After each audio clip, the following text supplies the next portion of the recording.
কুসুমপুর জঙ্গলে কালু কাক বাস করত, আর সেই জঙ্গলেই থাকতো টুনি পাখি।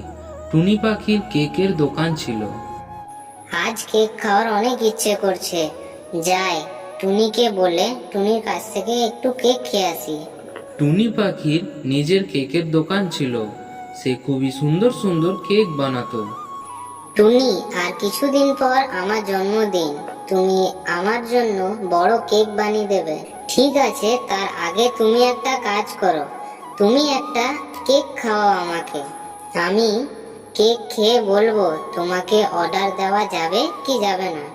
চলে যাও এখান থেকে, এইসব নাটক আমার সাথে করো না। তুমি কোনো বড় কেকের অর্ডার দেবে না। তোমাকে কতবার কেক খাইয়েছি, কিন্তু আজ খাওয়াবো না। আগে যাও, টাকা নিয়ে এসো, তবেই তোমাকে কেক দেব। কিপটে কোথাকার, আমি জানতাম আমাকে কেক খাওয়াবে না। খাবো না তোমার কোনো কেক। তোমার কেক খাওয়ার থেকে ভালো আমি কোনো পচা নষ্ট খাবার খেয়ে নেব। রাগ করে কালু কাক টুনির বাড়ি থেকে চলে গেল। পকেটে টাকা নেই, এসেছে কেক খাওয়ার জন্য। আজ আমি ওকে কেক খাওয়াইনি, দেখো কেমন রেগে চলে গেল। চলো সব কেকগুলো প্যাকেটে করে প্যাক করে পাখিদেরকে দিয়ে আসি। টুনি পাখি কেকগুলোকে বক্সের মধ্যে প্যাক করে, যার যার কেকের অর্ডার ছিল, টুনি পাখি তাদের বাড়িতে বাড়িতে গিয়ে দিয়ে আসে। গভীর জঙ্গলে এক ঈগল পাখি এসেছিল। সে খুবই চিন্তায় জঙ্গলে জঙ্গলে ঘুরে বেড়াচ্ছিল। ঈগল ভাই, তুমি এখানে? আমাদের জঙ্গলে সবকিছু ঠিক আছে তো? ভাই, আমি একটা জিনিস খুঁজছি, তুমি যাও এখান থেকে। তুমি আমাকে বলো তুমি কি চিন্তা করছো, যদি তোমার কিছু সাহায্য করতে পারি তো। কাল আমার ছেলের জন্মদিন। আমি শুনেছি এই জঙ্গলে টুনি পাখি থাকে, যে খুব সুন্দর সুন্দর কেক বানায়। আমি তাকেই খুঁজছি, তাকে আমি কেকের অর্ডার দেব। ভালো হলো, এর কাছ থেকে আমি নিজের কাজ আদায় করে নেব। আমি চিনি টুনি পাখিকে, তুমি কিছু চিন্তা করো না ঈগল ভাই। তোমার হয়ে আমি টুনি পাখিকে কেকের অর্ডার দিয়ে দেব। কালু কাক, তুমি আমার কাজ করে দেবে? তুমি নিশ্চিন্তে বাড়ি যাও ঈগল পাখি, তোমার হয়ে আমি কেকের অর্ডার দিয়ে দেব। ঈগল কালু কাককে 500 টাকা দিল। এই নাও কেকের টাকা, তুমি টুনি পাখিকে দিয়ে দেবে। আর হ্যাঁ, যে টাকাটা বাঁচবে সেই টাকাটা কেকের সাথে ফেরত দিয়ে দেবে। ঠিক আছে ঈগল ভাই, তুমি নিশ্চিন্তে বাড়ি যাও, তোমার কেক সকালবেলা তোমার বাড়িতে পৌঁছে যাবে। কালু কাক কেকের অর্ডার দেওয়ার জন্য টুনি পাখির কাছে চলে গেল। ওই টুনি, আমি তোমার কাছে কেক খাওয়ার জন্য আসিনি, আমি একটা বড় কেকের অর্ডার দেওয়ার জন্য এসেছি। কাল ঈগল পাখির ছেলের জন্মদিন, তার জন্য সে বলল আমাকে কেকের অর্ডার দেওয়ার জন্য। প্রথমে টাকা দিতে হবে। হ্যাঁ হ্যাঁ, এই নাও টাকা, আর বাকি টাকা আমাকে ফেরত দাও। টুনি পাখি কালুর কাছ থেকে 500 টাকার নোট নিয়ে তার বাকি 300 টাকা কালু কাককে ফেরত দিয়ে দিল। কাল আসবো কেক নেওয়ার জন্য, তুমি কেকটা রেডি করে রাখবে।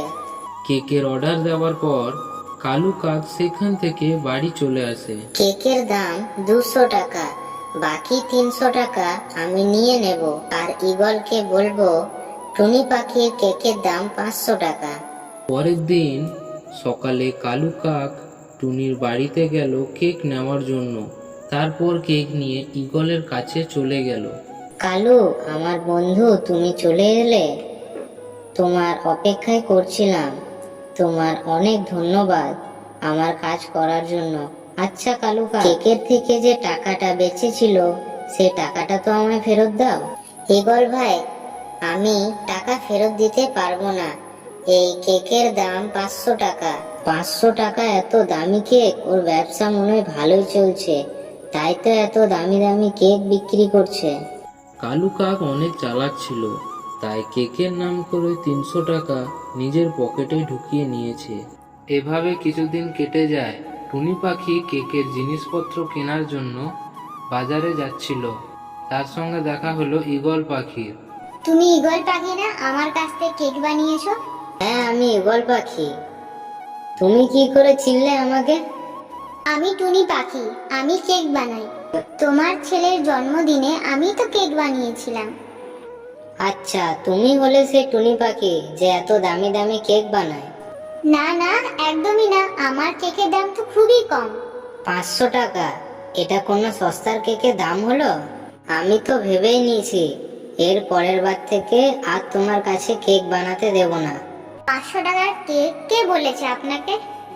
আমাকেও দামি কেক বানাতে দিলে আমি 200 টাকার মধ্যে কেক বানিয়ে দিই। 500 টাকার কেক আমি কোনোদিনও বানাই না। আর যে কেকটা কালু কাক তোমার কাছ থেকে নিয়ে গেছিল সেই কেকটার দাম 500 টাকা, তাহলে কেন নিলে? কালু কাক আমাকে 500 টাকা দিয়েছিল, তার মধ্যে আমি 300 টাকা কালু কাককে ফেরত দিয়ে দিয়েছি। আমার কেকের দাম তো 200 টাকা। ঈগল পাখি তো বুঝে নিয়েছিল যে কালু কাক তাকে ধোঁকা দিয়েছে। আচ্ছা, তাহলে কালু কাক আমাকে মিথ্যা কথা বলেছে। আমার 300 টাকা সে নিজেই খেয়ে নিয়েছে। কালু কাক খুব ভুল কাজ করেছে, তার সঙ্গে সঙ্গে আমার নামটাও খারাপ করে দিয়েছে। ওকে তো আমি ছাড়বো না। ঈগল পাখি আর টুনি পাখি একসাথে কালু কাকের বাড়ির দিকে রওনা দিল। হ্যাঁ কালু কাক, এইবার বলো ওই কেকের দাম কি 500 টাকা ছিল? আরে বাবা, এবার তো আমি ফেঁসে গেলাম। একদিকে টুনি পাখি আর একদিকে ঈগল পাখি। এবার আমি সত্যি কথা বলবো না মিথ্যা কথা? এবার তো আমার তো মার পড়বে। টুনি পাখি, ঈগল পাখি, দেখো উপরে কি আছে। ওপরে কি? ওপরে তো এখনই আমরা তোমাকে পৌঁছাচ্ছি। এই কথা বলে টুনি পাখি আর ঈগল একসাথে কালুকে কি মধ্যে দিল। কালু কাক এই কথাটা মনে রাখবে আর কাউকে সে ঠকাতে যাবে না।